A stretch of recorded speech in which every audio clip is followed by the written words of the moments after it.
একদিন নবীজি মসজিদে ঢুকলেন। মসজিদে ঢুকে দেখতেছেন দুইটা খুঁটির সঙ্গে রশি বাঁধা। মসজিদে নবীতে ঢুকছেন, দুইটা খুঁটির সঙ্গে রশি বাঁধা। নবী জিজ্ঞাসা করলেন, এই রশিটা কার? কে বাঁধছে রশিটা? কয়েকজন বলল, ইয়া রাসূলুল্লাহ, আপনার সহধর্মিনী যায়নাব এই রশিটা বাঁধছে। এই রশিটা বেঁধেছে যায়নাব। বলে, কেন যায়নাব বেঁধেছে? বলে, যায়নাব এই জন্য বেঁধেছে, রাত্রিবেলায় যখন তাহাজ্জুদের নামাজ পড়তে পড়তে ক্লান্ত শ্রান্ত হয়ে যায়, ঘুমে কাতর হয়ে যায়, আর দাঁড়িয়ে থাকতে পারে না, তখন ওই রশির মধ্যে থোতা লাগাইয়া ঝুলে যায়। ঘুম সারানোর জন্য রশির মধ্যে ঝুলে যায়। এরপরে ঘুম বিদরিত হলে পরে আবার নামাজ শুরু করে। নবী করিম সাল্লাল্লাহু আলাইহি ওয়াসাল্লাম শুনে ডাক দিয়ে বললেন, এ যায়নাব, এমনটি করবা না, এক্ষুনি রশিটা খুলে ফেলে দাও। আল্লাহু আকবার বলেন। সুধী মণ্ডলী, আল্লাহ পাকের অনেক বড় মেহেরবানি আমাদের প্রতি, যে তিনি আমাদেরকে ইসলামের মতো দ্বীনে দীক্ষা দিয়েছেন এবং আমরা সেই সূত্রের মুসলমান। তিনি কোরআনের মতো কিতাব আমাদেরকে দিয়েছেন, সেই কারণে আমরা আহলে কোরআন।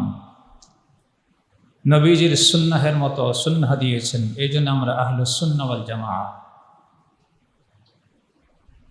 ইসলাম একটি ভারসাম্যপূর্ণ জীবন ব্যবস্থা। এখানে যেমন কোনো বাড়াবাড়ি গ্রহণযোগ্য নয়, ঠিক তেমনিভাবে ছাড়াছাড়িও গ্রহণযোগ্য নয়। বাড়াবাড়ি আর ছাড়াছাড়ির মাঝখানে যে অবস্থাটা, এইটার নামই হচ্ছে ইনসাফ, এইটার নামই হচ্ছে আদল, এইটার নামে হচ্ছে ন্যায়সঙ্গত ব্যবস্থা। যে কোনো একদিকে কাত হয়ে গেলে আর আদল থাকলো না। আদল মানেই সমান সমান, না বেশি হবে না কম হবে, বাড়াবাড়িও হবে না ছাড়াছাড়িও হবে না, এটা মধ্যম পন্থা। আমরা আগে সূরা নাহলের 90 নম্বর আয়াতের উপর আলোকপাত করতেছিলাম, যেখানে আল্লাহ তাআলা 6 দফার আলোচনা করেছেন। এই 6 দফার প্রথম দফা ছিল আল আদল। আদল মানে হচ্ছে ইনসাফ, আদল মানে হচ্ছে সমান সমান করা, আদল মানে হচ্ছে সুবিচার। একজন ব্যক্তির মধ্যে কিছু গুণ এবং কিছু দোষ থাকে। এমন কোনো মানুষ জগতে নবী রাসূলগণকে ছাড়া পাওয়া যাবে না যার কোনো দোষ নেই। আবার এমন কোনো লোকও পাওয়া যাবে না যার কোনো গুণ নেই। আল্লাহ তাআলা গুণ এবং দোষের সমন্বয়ে মানুষ সৃষ্টি করছেন। হয় কারোর মধ্যে গুণের পরিমাণ বেশি, দোষের পরিমাণ কম, কারোর মধ্যে দোষের পরিমাণ বেশি, গুণের পরিমাণ কম। তাহলে এখানে সুবিচারের দাবি কি? সুবিচারের দাবি হলো গুণগুলোকে স্বীকার করা এবং দোষগুলোকেও স্বীকার করা। বন্ধুত্বপূর্ণ সম্পর্কের কারণে সমস্ত দোষগুলি যখন গুণে রূপান্তরিত হয়ে যায়, দোষগুলি গুণে রূপান্তরিত হয়ে যায়, আর বৈরী সম্পর্কের কারণে যখন গুণগুলিও দোষে রূপান্তরিত হয়ে যায়, তো এটার নাম হলো অবিচার। তার সাথে আমার সম্পর্ক যখন ভালো ছিল, তার দোষগুলিকে আমি গুণ আকারে প্রকাশ করেছি। আর যখন এখন সম্পর্কের অবনতি হয়েছে, এখন তার গুণগুলি আমার সামনে আর গুণ নাই, এখন সব দোষে রূপান্তরিত হয়ে গেছে। তাহলে এই ব্যক্তির গুণকে দোষে পরিণত করা কিংবা দোষকে গুণে রূপান্তরিত করা, এটা হলো অবিচার।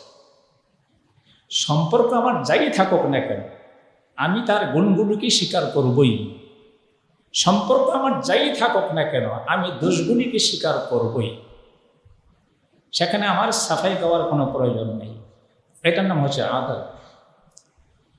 মেরে মহতারাম, আদল প্রথম শুরু করতে হয় নিজেকে দিয়া। নিজের বডির সাথে আদল, নিজের ব্যক্তিসত্তার সাথে আদল, নিজের আত্মার সাথে আদল। যখন নিজের ব্যক্তির মধ্যে আমার আদল এসে যাবে, তখন হলো অন্যের মধ্যে আদলের প্রশ্ন। শেখ মুহাম্মদ ইবনুল আরবী রাহিমাহুল্লাহ তিনি বলেছেন, 1 নম্বর আদল তো ছিল বান্দা এবং আল্লাহর মাঝে যে আদল, সেটা। আদলের বিপরীতটাকে বলা হয় জুলুম। জুলুম মানে হলো অবিচার, জুলুম মানে হলো অত্যাচার। জুলুম মানে শোষণ, নিপীড়ন। আল্লাহ পাক কোরআনুল কারীমে বলেছেন, ফাইন্নাশ শিরকা যুলমুন আযীম। আল্লাহ পাকের সত্তার সঙ্গে কিংবা তার গুণাবলীর সাথে কোনো মখলুককে যখন অংশীদার করা হয় তখন এটা হলো শিরক। আর সমস্ত জুলুমের মধ্যে এটা হলো গুরুতর জুলুম। সমস্ত অবিচারের মধ্যে এটা হলো গুরুতর অবিচার। ইন্নাল্লাহা লা ইয়াগফিরু আন ইউশরাকা বিহি ওয়া ইয়াগফিরু মা দুনা যালিকা লিমান ইয়াশা। ইয়া বুনাইয়া লা তুশরিক বিল্লাহ ইন্নাশ শিরকা লাযুলমুন আযীম। 2 নম্বর হলো নিজের ব্যক্তির সঙ্গে সুবিচার করা। আমি আমার সাথে সুবিচার করব। আমার সাথে সুবিচার কি? আমার এই যে 3.5 হাত বডি, এই বডিটার যে চাহিদা, এই চাহিদাগুলি আমার পূরণ করতে হবে। এই বডির চাহিদা হলো ক্ষুধা নিবারণের জন্য আহার গ্রহণ করা, তৃষ্ণা নিবারণের জন্য পানি পান করা, শরীর সুস্থ রাখার জন্য সাধ্য অনুযায়ী পুষ্টিকর খাবার গ্রহণ করা, খাবার গ্রহণের ক্ষেত্রে মাত্রা ঠিক রাখা, বেশি না খাওয়া আবার কমও না খাওয়া। বেশি খাইলে এটাও জুলুম, কম খাইলে এটাও জুলুম। এক জায়গায় ফ্রি দাওয়াত আসছে, বিবাহের দাওয়াত, এবং বলে দিচ্ছে সেখানে কোনো প্রেজেন্টেশন লাগবে না, উইদাউট গিফট। সুবিধা হয়ে গেল, ফুল পরিবার চলে গেল। এই পরিমাণ খাবার টানলো যে আগামী 2 দিন যেন আর কোনো খাবার খেতে না হয়। তাহলে এই যে খাবারের মাত্রা বেশি খাইল, এটা একদিক থেকে নিজের প্রতি জুলুম করলো, আর একদিক থেকে যেই লোক দাওয়াত দিছিল তার প্রতি জুলুম করলো। আমার উস্তাদে মুহতারাম হযরত মাওলানা আব্দুল মজিদ ঢাকুবি নব্বারাল্লাহু মারকাদাহু, তিনি আমাদের বুখারীর ঘণ্টায় একাধিকবার এই কথা বলেছেন যে ভাই পেট তো আপনা হ্যায়, খানা আগরচে মুফত কা হ্যায়। খানাটা যদিও ফ্রি পাওয়া গেছে, পেটটা তো আর ফ্রি না, পেট নিজের। সুতরাং খাবার খেয়েও বুঝে শুনি। খানা আগরচে মুফত কা হ্যায়, উর্দুতে তিনি বলতেন খানা আগরচে মুফত কা হ্যায় লেকিন পেট তো আপনা হ্যায়। তুমি যে এত পরিমাণ খাইলা, পরে যে পাতলা পায়খানা, ডায়রিয়া, এরপরে আমাশা, পেট ব্যথা ইত্যাদি শুরু হলো, হাসপাতালে ছুটাছুটি, ডাক্তারের কাছে যাওয়া, এই পয়সা তো আর দাওয়াতওয়ালা দিয়া দেবে না। যিনি খানা খাওয়াইছেন তিনি তো আপনাকে ডাক্তারের পয়সা দিবেন না যে বেশি করে খান আর ডাক্তারের খরচপাতিও নিয়ে যান। বেশি করে খাবেন আর ডাক্তারের খরচপাতিও নিয়ে যাবেন, এরকম তো না। সুতরাং খাবারটা ফ্রি হইল, নিজের হিসাব কিতাব রেখে খাবার খেতে হবে। যে খাবার নিজের স্বাস্থ্যের জন্য ক্ষতিকর, অহিতকর, সেই খাবারকে বর্জন করা, এটা নিজের প্রতি ইনসাফ, নিজের প্রতি সুবিচার। অসুস্থ হলে প্রয়োজনীয় চিকিৎসা গ্রহণ করা, এটা নিজের প্রতি সুবিচার। নির্ধারিত পরিমাণ নিদ্রা গমন করা, এটা নিজের প্রতি সুবিচার। নির্ধারিত পরিমাণ সময় জাগ্রত থাকা, শারীরিক পরিশ্রম করা, কায়িক শ্রম দেওয়া, এটা নিজের প্রতি সুবিচার। বডিটা নাহলে সুস্থ থাকবে না, বডি সুস্থ না থাকলে পরে ইবাদত বন্দেগী হবে না। মেরে হাজিরিন, তাহলে বোঝা যাচ্ছে আমার ব্যক্তি সত্তা, আমার যে 3.5 হাত বডি, এটা তো আমার নিজস্ব তৈরি না। কি বলেন, বাংলাদেশের কোনো কারখানায় তৈরি হয়েছে? আওয়াজ করে বলেন, কারখানায় তৈরি হয়েছে? কারখানায় তৈরি হয় নাই, এটা আল্লাহ পাকের কুদরতি কারখানায় বডিটা তৈরি হয়েছে। এরপরে বডি সতেজ রাখার জন্য যা কিছু দরকার, এইগুলিও আমাদের কোনো কুদরতি, আমাদের কারখানায় তৈরি হয় নাই, সব আল্লাহ পাকের কুদরতি কারখানায় তৈরি হচ্ছে। মেরে মহতারাম, এই জন্য আল্লাহ তাআলা বলছেন, ওয়াকুলু মিম্মা রাযাকনাকুম হালালান তাইয়্যিবা। وكلوا مما رزقناكم حلالا طيبا واتقوا الله الذي أنتم به مؤمنون আল্লাহ বলেছেন, এটা হলো সূরা মায়েদার 88 নম্বর আয়াত।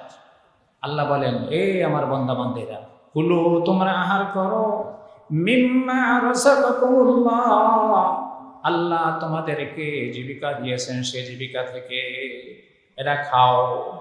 ওয়াত্তাকুল্লাহাল্লাযী আনতুম বিহি মুমিনুন, এবং ওই আল্লাহকে ভয় করো যে আল্লাহর প্রতি তোমরা বিশ্বাসী। অর্থাৎ না খেয়ে নিজেকে অসুস্থ করে ফেলবা, তবে সে খাবারটা আবার হালাল হইতে হবে, হালাল খাবার খেতে হবে। আল্লাহ যেগুলি হারাম করছেন এগুলি খাওয়া যাবে না।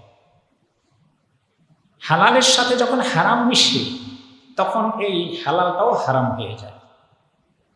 ভালো করে খেয়াল করেন, পানি ছিল পাক, পানি ছিল হালাল মিনারেল ওয়াটার, এটার মধ্যে আপনার 1 বছরের বয়স্ক পৌত্রী 6 টাক খানেক পেশাব করে দিচ্ছে। কি করছে? মাত্র 100 টাক, মাত্র 1 তলা পরিমাণ পেশাব ঢেলে দিচ্ছে এর মধ্যে। এখন এই পানি কি হালাল না হারাম?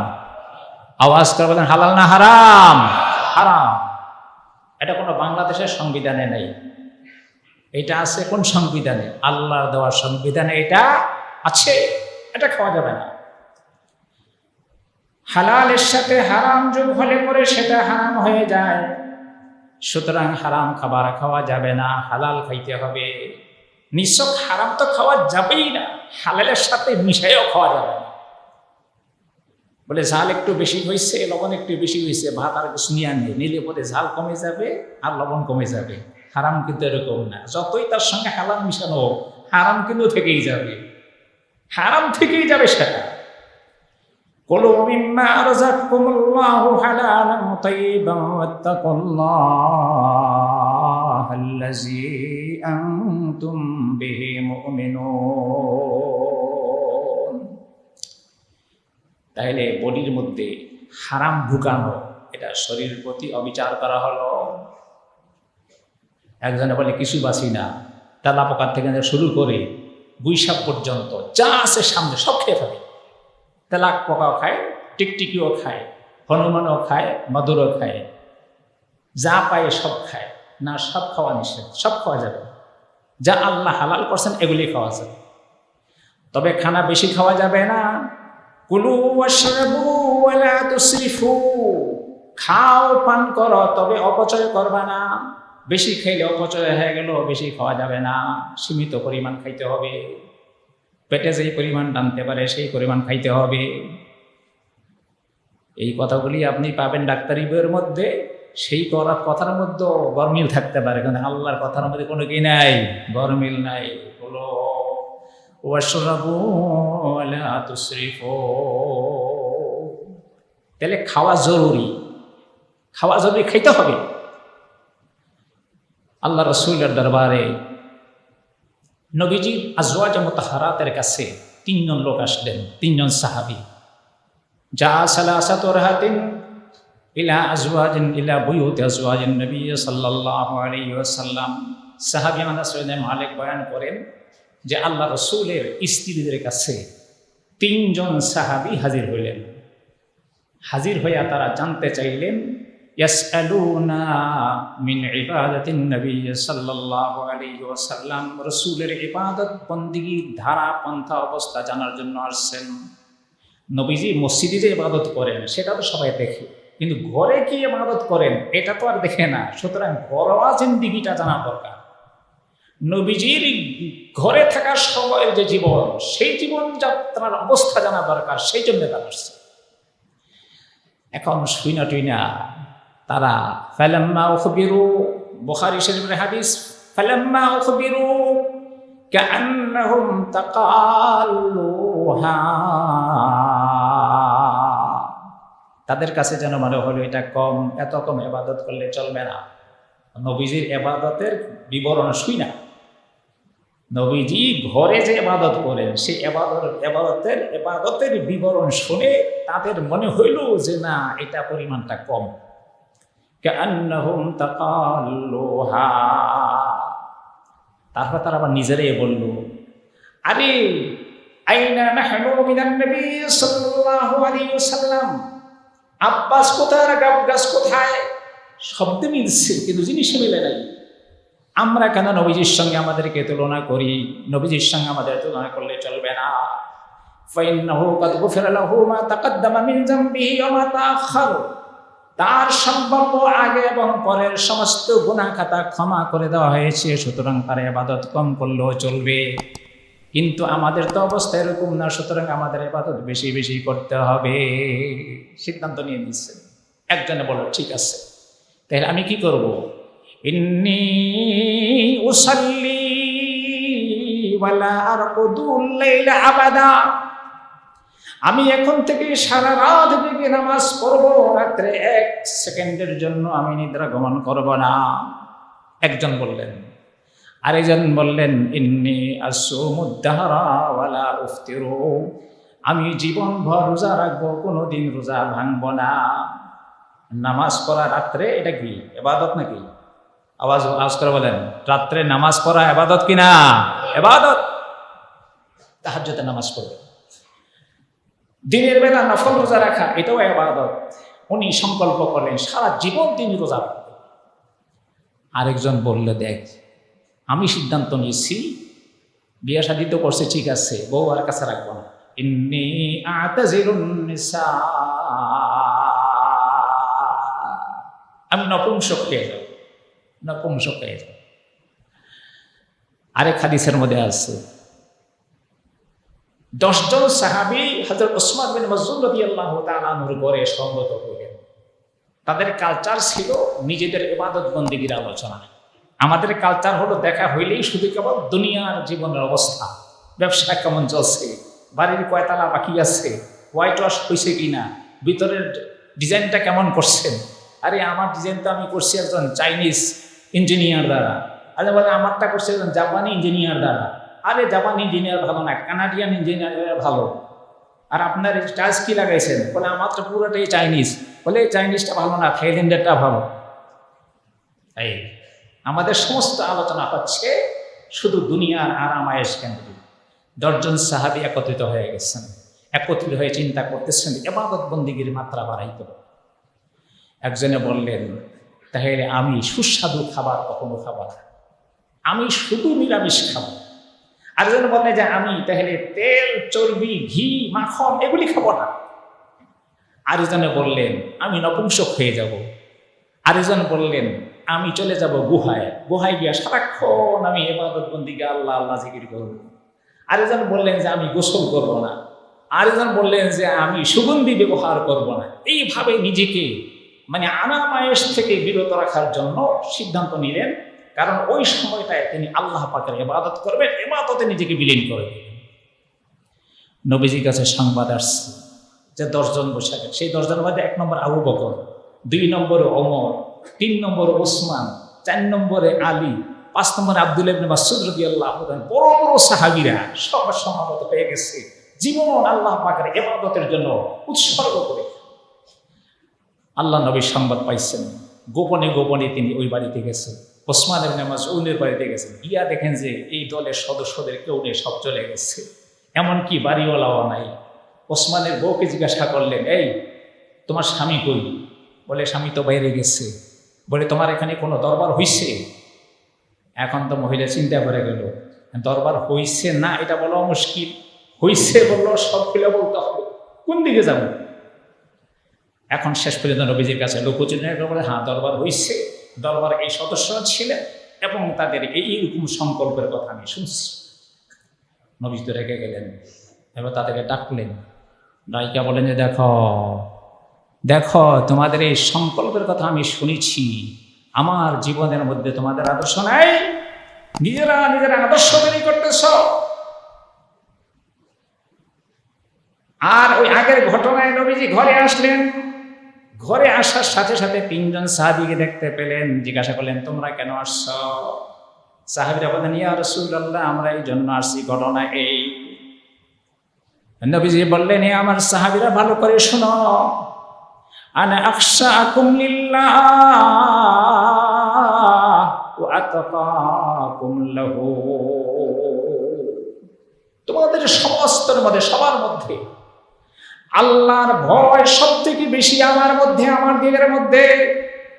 আল্লাহর নবীর দিলের মধ্যে সমস্ত সাহাবীদের চেয়ে আল্লাহর প্রতি অধিকতর ভয় বিদ্যমান। কথা ঠিক না বলেন? আনা আখশাকুম লিল্লাহ ওয়া আতকাকুম লাহু।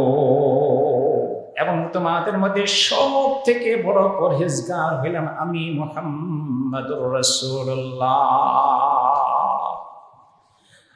আমার জীবনের অবস্থা শোনো, আনা উসাল্লিল লাইলা ওয়া আনামু, আমি তাহাজ্জুদের নামাজ পড়ি আবার নিদ্রা গমন করি। আনা উসাল্লিল লাইলা ওয়া আনামু, আর রাত্রে আমি তাহাজ্জুদের নামাজ পড়ি এবং নিদ্রা গমন করি। ওয়া আনা আসুমু আফতিরু, আমি নফল রোজা রাখি আবার রোজা রাখি না, নফল রোজা রাখি আবার রাখি না। একদিন রাখি 2 দিন মাঙ্গে ফেলাই, 3 দিন রাখি তো 5 দিন রাখি না। আনা আসুমু ওয়ালা আফতিরু ওয়া আতাযাওয়াজুন নিসা ওয়া আতাযাওয়াজুন নিসা, এবং আমি বিবাহ শাদী করে সংসার করতেছি। আমি একজন সংসারী পয়গম্বর। এখন তোমরা যে সংকল্প করলা, কেমন সংকল্প করলা? লা রুহবানিয়াতা ফিল ইসলাম, ইসলামে সন্ন্যাসবাদ নাই, ইসলামে বৈরাগ্যবাদ নাই, ভারসাম্যপূর্ণ জীবন ব্যবস্থা। রাত্রি ঘুমোতে হবে, আবার তাহাজ্জুদের নামাজ পড়তে হবে, দিনে নফল রোজা রাখতে হবে, মাঝে মধ্যে রোজা ভাঙতে হবে, বিবাহ শাদী করতে হবে, পরিবার পরিজন নিয়ে সংসার করতে হবে, এর ভিতরে আল্লাহ পাকের সান্নিধ্য তালাশ করতে হবে। কথা বুঝতেছি আমরা? अच्छी तरह से समझ रहे हैं भाई। নবীজি লাগাতার কয়েকদিন রোজা রাখতেন। নবীজির অনুসরণ এমনভাবে করতেন সাহাবায়ে কেরাম, আজীব অনুসরণ করতেন। একদিন দেখলেন নবীজির হাতের মধ্যে, আঙ্গুলের মধ্যে একটা রূপার আংটি, রূপার আংটি বানাইছেন সিলমোহর হিসাবে। বিভিন্ন বৈদেশিক রাজা বাদশাদের কাছে চিঠি পাঠাবেন, সেখানে সিল চপ্পর মারতে হবে, রূপার আংটি দেন। একদিনের ভিতরে সবাই রূপার আংটি বানাইয়া, পরের দিন সবার হাতে রূপার আংটি। আরে কি আশ্চর্য, সবাই রূপার আংটি বানাই ফেলছো? বলে, হ্যাঁ ইয়া রাসূলুল্লাহ, আপনার হাতে রূপার আংটি আর আমাদের হাতে থাকবে না, এটা কেমন কথা? এরকম নবীজি লাগাতার রোজা রাখেন, মাঝখানে খানা খান না। 24 ঘন্টা চলে গেছে, কোনো আহার নাই, পানাহার নাই। 48 ঘন্টা চলে গেছে, পানাহার নাই। 72 ঘন্টা হয়ে গেছে, লাগাতার রোজা চলছে। এটাকে বলা হয় সওমে বিসাল। নবীজি শুনছেন যে সাহাবীরাও ইতাল করতে আসছে, ডাক দিছে, রাই সবাই আসো, ইয়াকুম ওয়াল বিসালা, ইয়াকুম ওয়াল বিসালা। বুখারী শরীফের হাদিস। শুধু বুখারী শরীফ এই জন্য বলতেছি, আমি এটাকে বেশি ঘাটাঘাটি করি, সব কিতাবে আছে। ইয়াকুম ওয়াল বিসালা, ইয়াকুম ওয়াল বিসালা, খবরদার খবরদার, কেউ সওমে বিসাল করবা না, লাগাতার কেউ রোজা রাখবা না। তোমার শরীরের শক্তি আছে, এই শক্তি 2 দিন লাগাতার অনাহার পৃষ্ঠ থাকার মতো ক্ষমতা নেই। 2 দিন লাগাতার তুমি অনাহার পৃষ্ঠ থাকবা, এই সুযোগ নাই। ইয়াকুম ওয়াল বিসালা, সহিহ ইবনে হিব্বান মধ্যে 3 বার সে কথাটা, ইয়াকুম ওয়াল বিসালা, খবরদার তোমরা সওমে বিসাল করবা না, অর্থাৎ লাগাতার 2 দিন 3 দিন রোজা রাখবা না। ইয়াকুম ওয়াল বিসালা, ইয়াকুম ওয়াল বিসালা। সাহাবায়ে কেরাম সহজ সরল। ক্বালু তুয়াসিরু ইয়া রাসূলুল্লাহ, ইন্নাকা তুয়াসিলু। হে আল্লাহর পয়গম্বর, আপনি আমাদেরকে এমন কাজে নিষেধ করতেছেন যেটার উপর আপনি নিজে আমল করেন না। আপনি এমন কাজে নিষেধ করতেছেন যেটার উপর নিজে আমল করেন না, আপনি নিজে তো করেন সেটা। আজীব অবস্থা দেখেন। আমাদের মতো ছাত্র না, ছাত্র এরকম বলে দিচ্ছি, ইন্নাকা তুয়াসিলু ইয়া রাসূলুল্লাহ, একজন কবি বলছেন, লা তানহা আন খুলুকিন ওয়া তাতিয়া মিসলাহু, লা তানহা আন খুলুকিন ওয়া তাতিয়া মিসলাহু, আরুন আলাইকা ইজা ফাআলতা আযীমু। তুমি যে কাজটা নিজে ছাড়ো না, সেটা ছাড়ার জন্য অন্য কাউকে বলো না। নিজে ধূমপান করো, অন্যকে ধূমপান থেকে নিষেধ করো না। লা তানহা আন খুলুকিন ওয়া তাতিয়া মিসলাহু, তুমি সারাদিন মিথ্যা কথা বলো, অন্যকে মিথ্যা ছাড়া জেনে বলা দরকার নাই, কারণ তুমি নিজে আমল করো না। লা তানহা আন খুলুকিন ওয়া তাতিয়া মিসলাহু, আরুন আলাইকা ইজা ফাআলতা আযীমু। কেননা নিষেধ করছো যাদেরকে, তারা তখন একদিন তোমার দেখবে তুমি নিজে হুক্কা টানতেছো, তখন কি অবস্থাটা হবে? বলে, হুজুর আপনি নিজে হুক্কা খান আর আমাদেরকে হুক্কার বিরুদ্ধে ওয়াজ করেন। সাহাবায়ে কেরাম বলেন, ইন্নাকা তুওয়াসিলু ইয়া রাসূলুল্লাহ, আপনি তো লাগাতার রোজা রাখতেছেন, সমস্যা কই? এবার নবীজি কিছু রাগান্বিত হইলেন এইরকম প্রশ্ন শুনে। তিনি বলে, আইয়ুকুম কাহাইয়াতি, তোমাদের কি আছে আমার মতো? আল্লাহ তাআলা জান্নাত থেকে আমার জন্য পানীয় এবং খাবার পাঠিয়ে দেয়। আওয়াজ করবেন আল্লাহু আকবার। কেমন পয়গম্বরের আমরা উম্মত! আমি রাত্রি যাপন করি, জান্নাত থেকে খাবার আসে, জান্নাত থেকে পানীয় আসে, সেই খাবার আর পানীয়র দ্বারা আমার চাহিদা পূরণ হয়ে যায়। বাসায় তৈরি করা খাবার আমার খাওয়া লাগে না, সেই কারণে আমার শক্তিতে সমস্যা নাই। আমি রাখতে পারি কিন্তু তোমরা রাখতে পারো না, তোমাদেরকে রাত্রে জান্নাত থেকে কেউ পানাহার দিয়ে যায় না। এটার ব্যাখ্যায় হাফিজ ইবনুল হাজার আসকালানী রহমতুল্লাহ আলাইহি ফাথুল বারী নামক কিতাবের মধ্যে লিখছেন, আরো বিভিন্ন শারিহিনরা লিখেছেন, এই জান্নাত থেকে খাবারের দুইটা অর্থ। একটা হলো অবিকল খাবার হতে পারে, আরেকটা হলো আল্লাহ পাক এর সঙ্গে রসুলের ভালোবাসার এমন গভীর সম্পর্ক, যে সম্পর্কের কারণে প্রেমের সুধা, মোহাব্বতের যে সুধা পানি, সেই পানিও তিনি পান করেন, যেটা দৃশ্যমান নয়, অদৃশ্যমান, এবং রুহানি আর আত্মিক শক্তি তিনি আল্লাহ পাকের সাথে ঘনিষ্ঠ সম্পর্কের কারণে লাভ করেন, যেটা সাহাবীরা লাভ করতে সক্ষম নয়। এই জন্য কিতাবে লেখছে,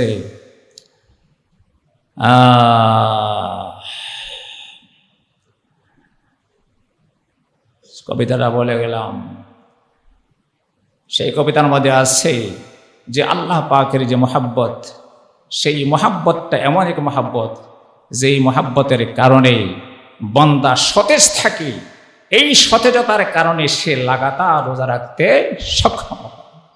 মেয়ের মোহতারাম দোস্ত, তাহলে নবী আলাইহিস সালাতু ওয়াস সালাম নিজে রাখছেন, কিন্তু উম্মতকে না করছেন কেন? উম্মত এটা রাখার ক্ষমতা রাখে। একদিন নবীজি মসজিদে ঢুকলেন, মসজিদে ঢুকে দেখতেছেন দুইটা খুঁটির সঙ্গে রশি বাঁধা। মসজিদে নবীতে ঢুকছেন, দুইটা খুঁটির সঙ্গে রশি বাঁধা। নবী জিজ্ঞাসা করলেন, এই রশিটা কার? কে বাঁধছে রশিটা? কয়েকজন বলল, ইয়া রাসূলুল্লাহ, আপনার সহধর্মিনী যায়নাব এই রশিটা বাঁধছে। এই রশিটা বেঁধেছে যায়নাব। বলে, কেন যায়নাব বেঁধেছে? বলে, যায়নাব এই জন্য বেঁধেছে, রাত্রিবেলায় যখন তাহাজ্জুদের নামাজ পড়তে পড়তে ক্লান্ত শ্রান্ত হয়ে যায়, ঘুমে কাতর হয়ে যায়, আর দাঁড়িয়ে থাকতে পারে না, তখন ওই রশির মধ্যে থোতা লাগাইয়া ঝুলে যায়, ঘুম সরানোর জন্য রশির মধ্যে ঝুলে যায়। এরপরে ঘুম বিদরিত হলে পরে আবার নামাজ শুরু করে। নবী করিম সাল্লাল্লাহু আলাইহি ওয়াসাল্লাম শুনে ডাক দিয়ে বললেন, এ যায়নাব, এমনটি করবা না, এক্ষুনি রশিটা খুলে ফেলে দাও। আল্লাহু আকবার বলেন। ভারসাম্য জীবন। একদল সিদ্ধান্ত নিচ্ছে, পোশাক পরবে না, দাড়ি কাটবে না, মুছ কাটবে না, চুল কাটবে না। কয়েকদিন পরে তার মধ্যে আর হনুমানের মধ্যে কোনো পার্থক্য নাই, সে আর হনুমান একরকম হয়ে গেছে। দাড়ি কাটবে না, মুছ কাটবে না, ব্রাশ করবে না, গোসল করবে না, অজু করবে না, কাপড় পরবে না। কাপড় না পরার কারণে হয়ে গেছে ল্যাংটা বাবা, ল্যাংটা শাহ। ল্যাংটা বাবার নাম শুনছি, ল্যাংটাসার নাম শুনছি, কিন্তু কয়দিন আগে শুনলাম আরেকটা নাম, সেটা হলো উল্টা বাবা। মাছ কিনে নিয়ে যাচ্ছি বাসায় মসজিদের দিক থেকে, একটা ছেলেকে দেওয়া হলো আমার সাথে মাছ আমার বাসায় পৌঁছে দেওয়ার জন্য, টাকা বাকি। আমি যেতে যে জিজ্ঞাসা করলাম, বাবাজি তুমি লেখাপড়া করো? বলছে না। আরে কেন লেখাপড়া করো না তুমি? তোমার লেখাপড়া করতে হবে না, বাসা কোথায়? বলে উল্টা বাবার মাজারের পাশে। উল্টা বাবার মাজার, এ তো নতুন শুনলাম। এটা কি বাংলাদেশে? বলে হ্যাঁ বাংলাদেশ। কোন জায়গায়? ঢাকায়। ঢাকায় কোন জায়গায়? মিরপুরে। মিরপুরে কোন জায়গায়? বলে পূর্বী সিনেমা হলের পিছনে। আল্লাহ, আমি নিজেকে খুব অপরাধী মনে করলাম যে এমন একজন মাজার, একটা মাজার থাকতে আমি এত বছর এখানে থাকার পরও আমি এইটার কোনো সংবাদ পাইনি। উল্টা বাবার মাজার। মেরে মহতারাম দোস্ত, এই সব হচ্ছে শয়তানি কারসাজি। শয়তান পরাই সে পোশাক পরবি না, উলঙ্গ থাক। আল্লাহওয়ালা হওয়ার জন্য পোশাক পরা যাবে না। এক সময় মক্কা শরীফের কাবা ঘরের চতুর্পাশে তোয়াফ করার জন্য লোকজন তাদের কাপড় চোপড় ফেলাই দিত, বলতো যে কাপড় পয়রা তোয়াফ করলে তোয়াফ শুদ্ধ হবে না। কারণ কি? যে কাপড় পয়রা গোনা করছো, সেই কাপড় পরায় থাকলে পরে তোমার সওয়াব হবে না, তোয়াফ হবে না। এটা চিন্তা করে নেই যে হাত দিয়া তো গোনা করছে, যে জবান দিয়া গোনা করছে, যে চক্ষু দিয়া গোনা করছে, যে বডি দিয়ে গোনা করছে, সেই বডিটা দিয়ে তোয়াফ করলে কেমনে তোয়াফ সহি হবে? কানু ইয়াতুফুনা উরাতান। নবম হিজরি সনে আবু বকর সিদ্দিক রাদিয়াল্লাহু তাআলা আনহুকে পাঠাইলেন হজে। নবীজি বললেন, এইবার ঘোষণা করে দাও, লা ইয়াতুফান্না বিল বাইতি উরিয়ানুন। এই বছরের পরের থেকে সামনে কেউ আর উলঙ্গ অবস্থায় তোয়াফ করতে পারবে না। তাহলে অষ্টম হিজরি পর্যন্ত উলঙ্গ তোয়াফ চলছে। শয়তান কিভাবে বুঝাইছে যে কাপড় খুলে ফেলা, কাপড় খুলে ফেলাইলে তোদের তোয়াফ কি হবে? এক নম্বরের তোয়াফ হবে। ঠিক আমাদের দেশে এক শ্রেণীর ভণ্ড লোকদের মাথার মধ্যে শয়তান বাসা বাঁধছে। শয়তান বাসা বাঁধা বলছে চুল কাটার দরকার নাই, দাড়ি কাটা দরকার নাই, মুছ কাটা দরকার নাই, ব্রাশ করা দরকার নাই, গোসল করা দরকার নাই, উজু করা দরকার নাই, জীবনটা সুন্দর হয়ে যাবে। আল্লাহর জন্য পাগল হয়ে যা। পাদশাহ মালে মস্ত মা গরিবা হালে মস্ত, পাদশাহ মালে মস্ত মা গরিবা হালে মস্ত, খবর রোয়া নাজে মস্ত আশেকা দিদারে মস্ত। আবার একদল পীরের খবর এমন পাওয়া যায় যাদের বাড়িতে, তাদের বাসা বাড়ি বাসভবন এবং বাসভবনের ভিতরের মাল সামান আসবাব সামগ্রী এত উঁচু মানের, রাজা বাদশাদের জীবনযাত্রাকেও হার মানায়। সারা জীবনে একবার বাইতুল্লাহ যায় নাই, সারা জীবনে একবার মদিনা মুনাফফারায় যায় নাই, জীবনে ওমরা করার মতো সৌভাগ্য হয় নাই, জীবনে হজ করার মতো মানসিকতা তৈরি হয় নাই, অথচ সম্পদের কোনো অভাব নেই। জিজ্ঞাসা করলাম ব্যাপারটা কি? এত বড় পীরানে পীর, দাস্তেগীর, গৌসুল আজম, বিশ্ব আশেক, এখন সেই আশেক কেন বাইতুল্লাহ গেল না? সেই আশেক কেন মদিনায় গেল না? বলে ওনার তো কোনো টাকা নেই। তো টাকা না থাকলে পরে এই যে বাড়ি ঘর, এই যে সোফা, এই যে গাড়ি, এই যে সম্পদ, এই সম্পদ কি টাকা ছাড়া আসছে? বলে এই সব ভক্তরা দিচ্ছে। তো ভক্তরা একটু উমরা করার জন্য টাকা দিয়ে দিত কয়টা? ভক্তরা উমরা করার টাকা তো তখন দিবে যখন আমার মধ্যে উমরা করার কি থাকবে, আগ্রহ থাকবে। মক্কা মদিনার আগ্রহ থাকবে, তখন না ভক্তরা টাকা দিবে। আমার তো আগ্রহ সেটা নেই। আমার তো আগ্রহ হচ্ছে আলিশান বাড়ি, আলিশান গাড়ি, সুন্দর বিছানা, সুন্দর আমার ফার্নিচার। কয়েকদিন আগের ঘটনা, এক বৃদ্ধা আমার বাসায় গেছে মাসখানেক আগে, একদম বোরখা দ্বারা আবৃত, অনুমান করলাম 60 বছর বয়স হবে। সে বলছে, হুজুর আমার জীবনের একটা লালিত স্বপ্ন যে আমি বাইতুল্লাহ যাব, মক্কা মদিনায় যাব, কিন্তু আহারে আমি এত দরিদ্র, আমার কোনো সন্তান নাই, বাড়িঘর নেই, আমার স্বামী 600 টাকা বেতনে দারোয়ানির চাকরি শুরু করছে, সেই কবে এখন বাড়তে বাড়তে 6000 টাকা হয়েছে। সেখান থেকে আমি 1 টাকা 2 টাকা 5 টাকা 50 টাকা এইভাবে জমাইতে জমাইতে সারা জীবনের সঞ্চয় আমরা তৈরি করছি। এখন আমাদের সর্বমোট দাঁড়াইছে 2,10,০০০ টাকা। তার মানে এক একজনের 1,05,000 টাকা কারো হয়েছে।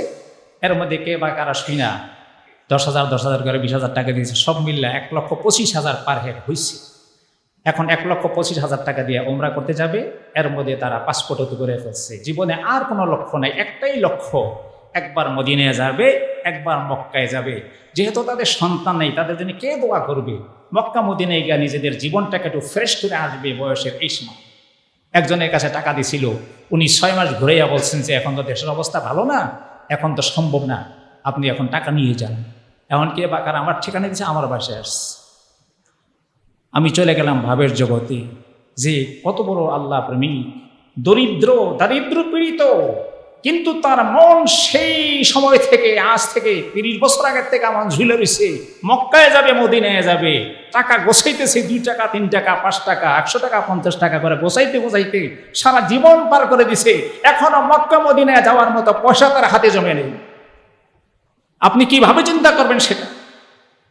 পাদশাহ মালে মস্ত, মা গরিবা হালে মস্ত, খবর নাজে মস্ত, আশেকা দিদারে মস্ত। পাগল হইলে ব্যবস্থা হয়ে যায়। কয়েকদিন পরে খবর দিলাম, ফোন দিয়ে আমি চিন্তা করলাম তো দেখি কিন্তু আহবাবদেরকে বলে কিছু টাকা টোকা দিয়ে ওদেরকে পাঠানো যায় কিনা। এর মধ্যে শুনলাম এক ভাই তাদের কিছু টাকা দিয়া গত মাসে, এই মাসের চলতি মাসের 10 তারিখে পাঠাই দিয়েছে মক্কা মদিনা। সুবহানাল্লাহ বলেন। আল্লাহর পাগল হই, কিন্তু পাগল হইতে হবে সীমার ভিতরে থাইকা।